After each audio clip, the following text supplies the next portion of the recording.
అదరగొట్టే కారం రంగు రుచి ఆచి కారం పొడి. హైదరాబాద్ లో గాలి పీల్చడం కష్టంగా మారింది. మహానగరంలో డేంజర్ బెల్స్ మోగుతున్నాయి. పొల్యూషన్ కంట్రోల్ బోర్డు వెల్లడించిన తాజా గణాంకాల ప్రకారం సిటీ గాలి నాణ్యత దారుణంగా పడిపోయింది. హైదరాబాద్, బెంగళూరు, చెన్నై వంటి మెట్రో నగరాలకు కూడా అధిగమించింది. సాధారణ స్థాయి కంటే 3 నుంచి 4 రెట్లు ఎక్కువగా నమోదవుతోంది. దీంతో హైదరాబాద్ ఇప్పుడు మోస్ట్ పొల్యూటెడ్ సిటీగా మారుతోంది. ముఖ్యంగా సనత్ నగర్ ప్రాంతంలో పారిశ్రామిక పొగ, వ్యర్థాలు, పంజాగుట్టలో నిరంతర వాహనాల రద్దీ, ఉప్పల్లో భవన నిర్మాణాలతో వస్తున్న ధూళి, చార్మినార్లో వాహనాల నుంచి వచ్చే పొగ, జీడిమెట్టలో రసాయన పరిశ్రమ నుంచి వెలువడే వ్యర్థాలు, ఇక కేపీహెచ్పీ మలక్పేటలో హెవీ ట్రాఫిక్, భారీ వాహనాల రాకపోకలతో నగరంలో గాలి నాణ్యత పడిపోతోంది.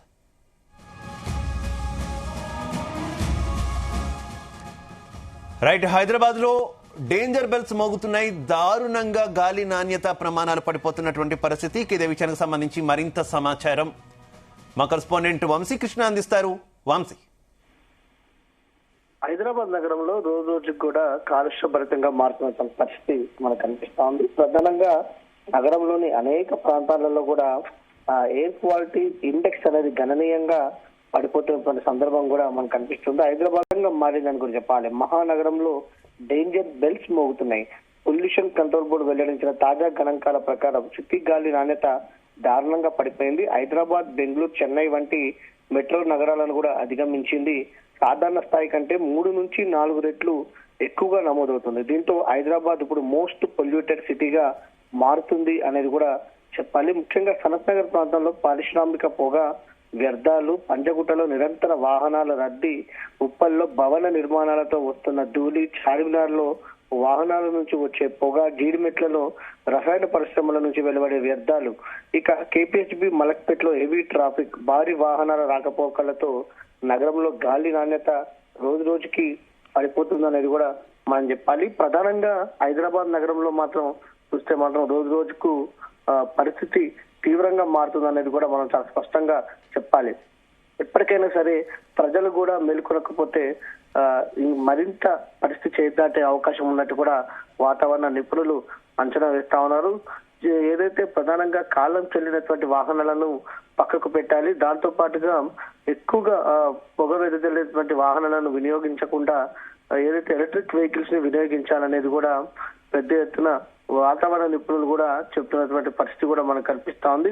ఇప్పటికే మనం చూస్తా ఉన్నాము, నగరంలోని ఇండస్ట్రియల్ ఏరియాస్ ఏవైతున్నాయో వాటన్నిటిని కూడా నగర అవతలకు పంపాలనేది కూడా ప్రధానమైనటువంటి డిమాండ్ గా కనిపిస్తోంది. ప్రభుత్వం సత్వరం చర్యలు తీసుకోవాల్సినటువంటి అవసరం ఉంటుంది. ఎందుకంటే మనం సికింద్రాబాద్ చూసాము, దాదాపుగా 240 వరకు కూడా ఎయిర్ క్వాలిటీ ఇండెక్స్ వెళ్ళడం జరిగింది. తెల్లాపూర్ లో 300 వరకు కూడా ఎయిర్ క్వాలిటీ ఇండెక్స్ వెళ్ళడం జరిగింది. ప్రధాన ప్రాంతాలలో ట్రాఫిక్ జాములతో కూడా పెద్ద ఎత్తున కాలుష్యభరితంగా నగరం మారుతుందనేది మాత్రం మనకు చాలా స్పష్టంగా తెలుస్తోంది. ఇప్పటికీ మనం చూస్తా ఉన్నాము, దేశంలోని ఏదైతే దేశ రాజధాని అయినటువంటి ఢిల్లీ నగరంలో పొల్యూషన్ ఏ స్థాయికి చేరుకుందో అక్కడ ఉన్నటువంటి పరిస్థితులు కూడా మనం చూస్తా ఉన్నాము. అలాంటి పరిస్థితి హైదరాబాద్ లో రాకుండా ఉండాలంటే ఇప్పటి నుంచే తగు జాగ్రత్తలు తీసుకోవాల్సిన అవసరం ఉందనేది కూడా ఏదైతే వాతావరణ నిపుణులు చెప్తున్నటువంటి సందర్భం కూడా మనకు కనిపిస్తా ఉంది. ప్రధానంగా ఏదైతే చెట్ల పెంపకానికి సంబంధించినటువంటి దానిపైన దృష్టి పెట్టాలి, దాంతో పాటుగా ఎలక్ట్రిక్ వెహికల్స్ ని వాడాలి, దాంతో పాటుగా ఎక్కడ పడితే అక్కడ చెత్త వేయకుండా వాటిని కాల్చకుండా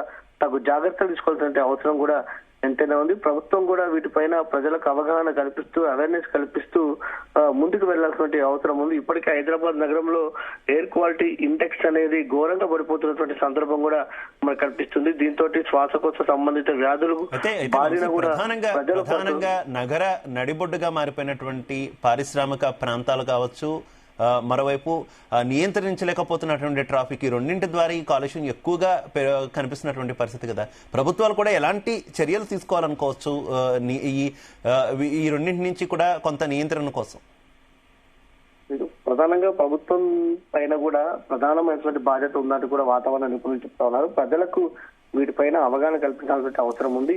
చిన్న పనికి వాహనాలను వేసుకుపోవడము, దాంతో పాటుగా కాలం చెల్లినటువంటి వాహనాలను కూడా ప్రజలు స్వచ్ఛందంగా తీసి పడాల్సిన అవసరం ఉంది. దాంతో పాటుగా ఏదైతే ఎలక్ట్రిక్ వస్తువులను కాల్చడము, దాంతో పాటుగా చెత్త చెదారాన్ని ఎక్కడ పడితే అక్కడ వేయడము, వాటిని కలుషితం ఏదైతే కాల్చడము, వీటి వల్ల కూడా పొగ ఎక్కువగా పెరుగుతున్నటువంటి సందర్భం కూడా మనకు కనిపిస్తుంది. దీంతో కూడా శ్వాసకోశ సంబంధిత వ్యాధులతో కూడా ప్రజలు పెద్ద ఎత్తున ఇబ్బంది పడతా ఉన్నారు. ఎలక్ట్రిక్ వెహికల్స్ ని పెంచాలి, చెట్లను పెంచాలి, ఏదైతే ఎలక్ట్రిక్ వెహికల్స్ సంఖ్యను పెంచాలి, ఎక్కువగా ప్రజలు కూడా పబ్లిక్ ట్రాన్స్పోర్ట్ ని వినియోగించుకోవాలనేది కూడా చెప్తా ఉన్నారు. ఇలా అన్ని రకాలుగా కూడా చర్యలు తీసుకోవాల్సిన అవసరం ఉంటుంది. ప్రజలు కూడా అవేర్నెస్ పెంచుకోవాల్సినటువంటి అవసరం ఉంటుంది. ఇప్పటికీ మనం చూస్తా ఉన్నాం హైదరాబాద్ నగరంలోని చెస్ట్ హాస్పిటల్లో కావచ్చు, వివిధ హాస్పిటల్లో కూడా శ్వాసకోశ సంబంధిత వ్యాధులతో కూడా కొంత అధికంగా వస్తున్నారు. గతంతో కంటే కూడా ఈసారి చలి తీవ్రత ఎక్కువ పెరగడం కూడా దీనికి కారణంగా కూడా మనం చెప్పవచ్చు. మొత్తం మీద ప్రజలు మాత్రం కొంత అప్రమత్తంగా ఉండాల్సిన అవసరం ఉంది. స్వీయ నియంత్రణ మెయింటైన్ చేయాల్సినటువంటి అవసరం ఉంది. ఎలక్ట్రిక్ వెహికల్స్ ని వాడాల్సినటువంటి అవసరం ఉంటుందన్నది కూడా వాతావరణ నిపుణులు చెప్తా ఉన్నారు. Okay, thank you.